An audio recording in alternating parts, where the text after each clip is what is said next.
It's always. CJ. So I'll start by saying, Andrew and I, we've been best friends since 4th grade. Andrew recently made a speech at my wedding, and he said 6th grade. That was, that was incorrect. You forgot. You forgot a couple of years. That's all right. That's all right. That's all right. First of all, I'd like to start out by complimenting the bride. You look beautiful today. Beautiful. Every day you look beautiful, especially today. Don't want to make it awkward. Not hitting on you. A little bit. All right. So,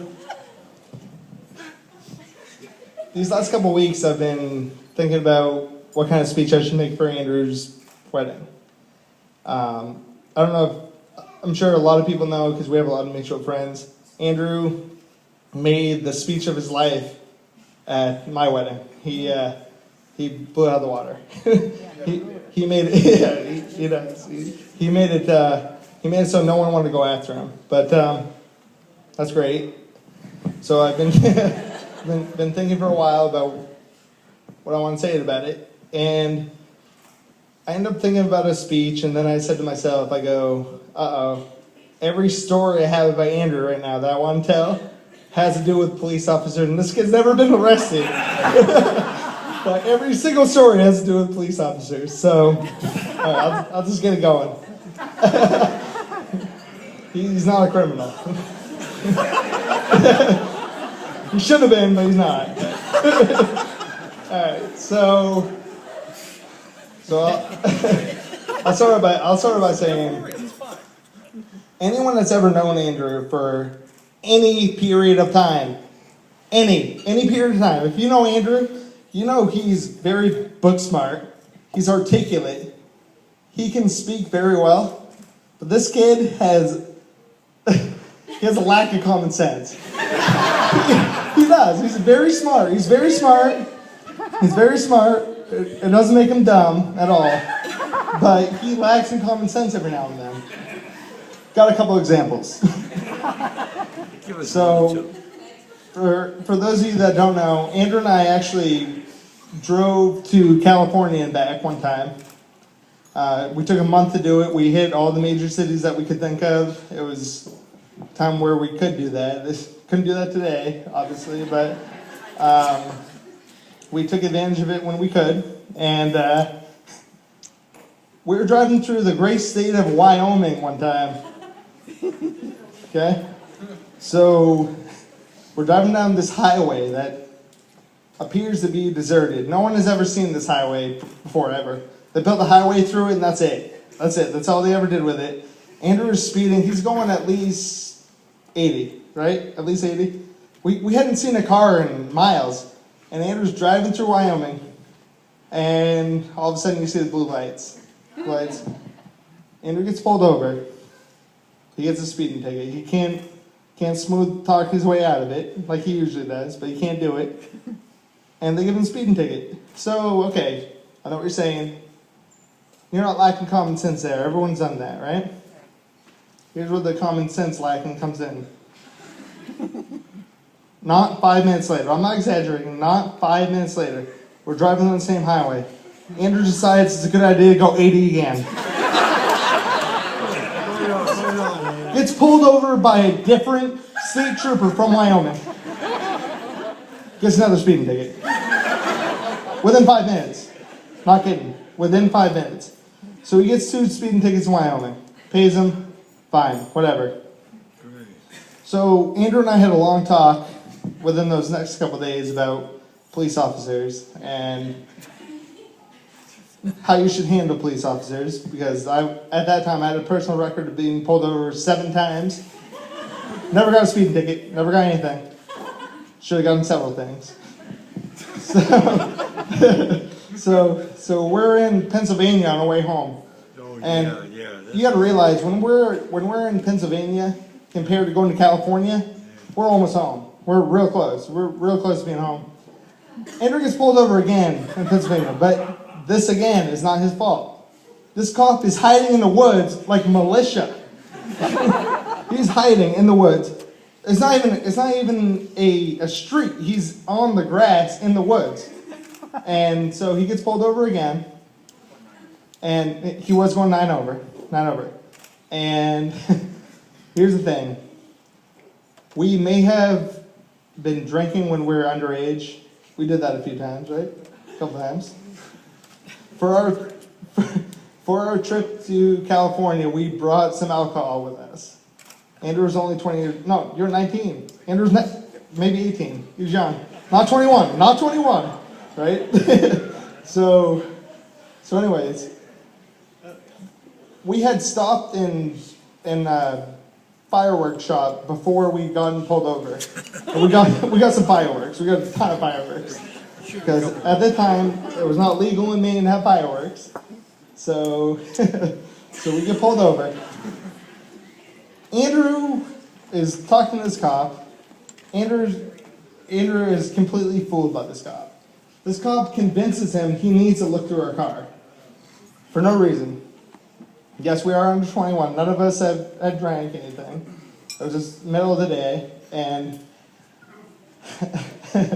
so anyways, Andrew says, go ahead, look through the trunk. And I'm poking Andrew. I'm like, Andrew, what are you doing? We have alcohol in the trunk. He goes, don't worry about it. The cop opens the trunk, finds all these fireworks.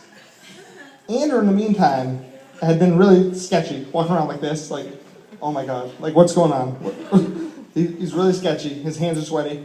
And the cop comes over to him and says, Andrew, is this what you're worried about? You're worried about the fireworks? Andrew goes, I'm more worried about the alcohol.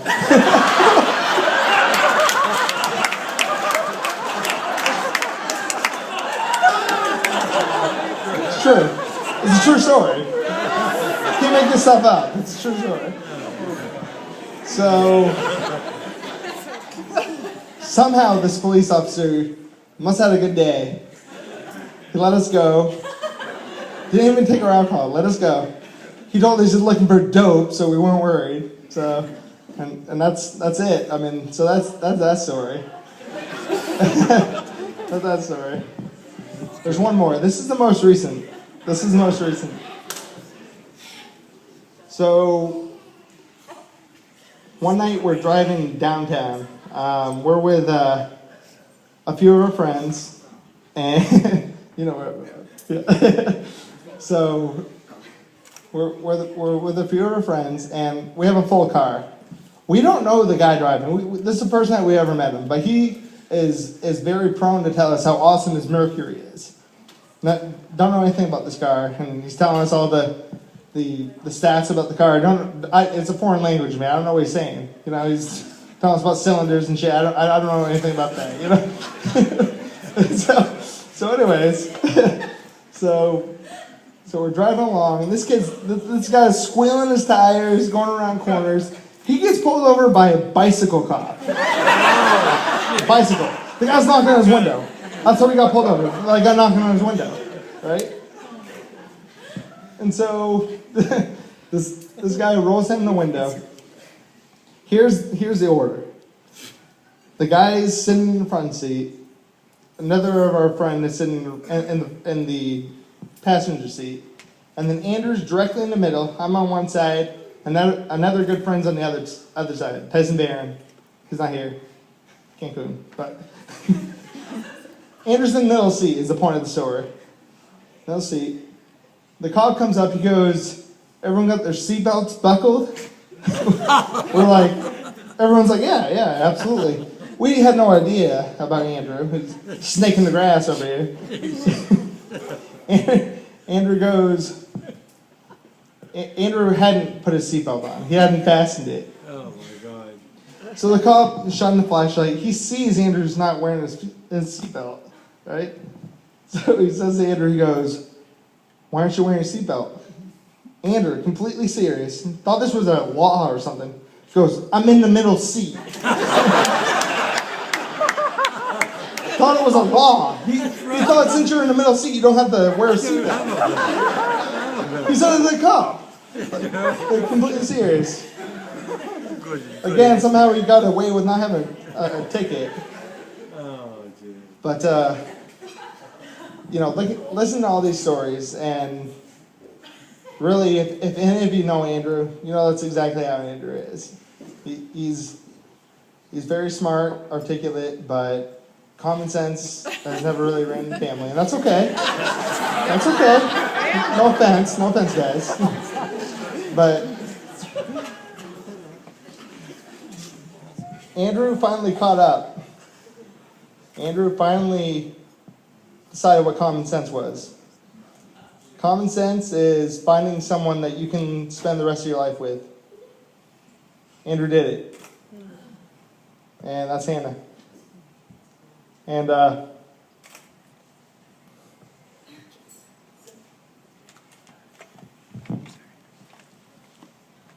love you, Andrew. And You did a good job. let's raise our glasses. How about that? Let's do the best. Yeah. Okay. Thank you. Yeah, good job.